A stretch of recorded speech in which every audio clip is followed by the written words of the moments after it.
una spinosa questione de acqua del 1764, ai tempi di Maria Teresa. Ne conta Tron plenipotenziario della Repubblica Veneta, incaricato pasto a fare. 1764.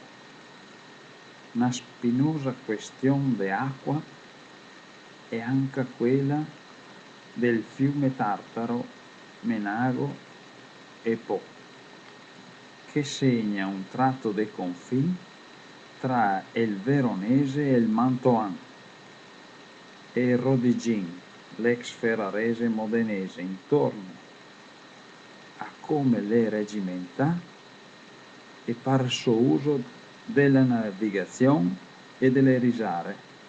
Ven fora, tante volte a sé, controversie, anche nel 600 e nel 700, fin quando Tron va a fare la cosiddetta Convenzione de Ostiglia, che la cerca di mettere ordine a sta materia.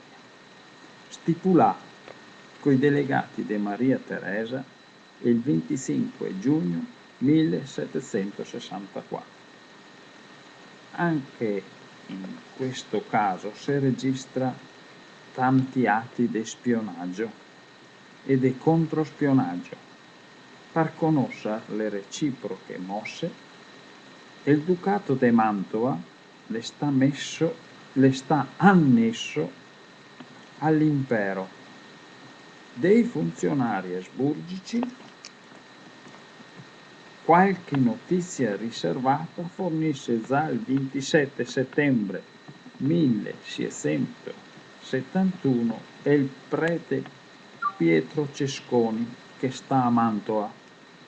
Nei primi giorni di novembre del 1713 il rettore di Rovigo manda una spia a Ferrara per conoscere le mosse dell'ingegnere Egidio Bordoni, incaricato di un altro progetto per il Tartaro, Po e Menago. Gli illuminati,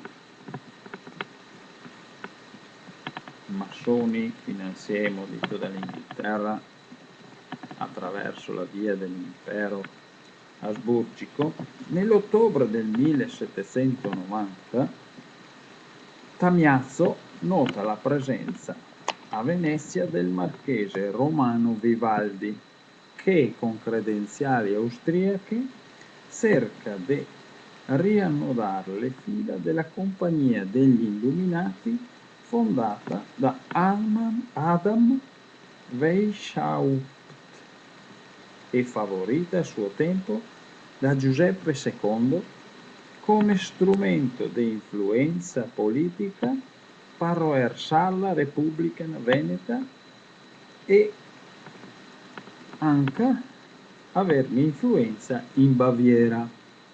Questo lo dice Paolo Fretto